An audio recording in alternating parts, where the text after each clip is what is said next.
يوم الوفاء العظيم، يوم نقابة المعاشات بالعناصر الخيرية. قابلنا بالكاتب الصحفي جريدة الجمهورية الأستاذ الصحفي مدبولي حسين. أهلا بيك. اهلا وسهلا يا استاذ، اهلا وسهلا. تقدر تقول إيه في يوم الوفاء اللي حضرتك على التوالي بتكرم أهالينا السنة الثالثة على التوالي إن شاء الله يوم الوفاء.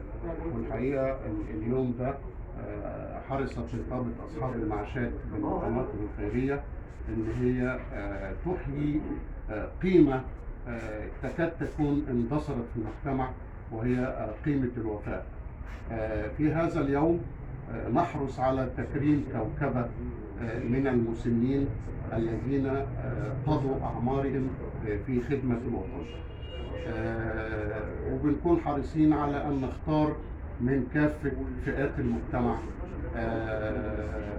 المعلمين والأطباء والمهندسين والإعلاميين والعسكريين، جيش وشرطة والعلماء. وبالتالي كافة فئات المجتمع بنختار مجموعة منهم ويتم تكريمهم في هذا اليوم اعترافا بجهودهم التي قدموها طوال عمرهم في خدمة الوطن.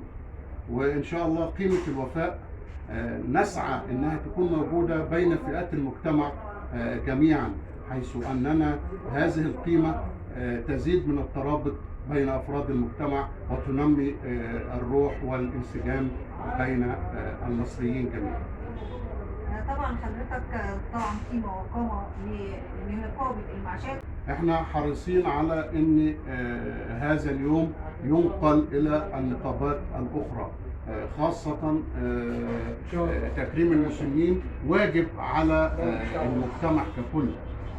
وبالتالي في هذا اليوم يوم التكريم الثالث استضفنا نقابات أصحاب المعاشات في المنصورة وفي الإسكندرية وفي العاشر من رمضان، وكنا حريصين على ان هم يروا هذا اليوم ويشاهدوا بانفسهم. طبعا تم تكريمهم كنقابه وليس كافراد، حتى يروا بانفسهم ما يتم عمله. وان شاء الله نامل ان هم ينقلوا هذا اليوم في مناطقهم ثم تنتقل الى بقيه مناطق المجتمع المصري، وبالتالي نعيد قيمه الوفاء الى هذا المجتمع الكريم.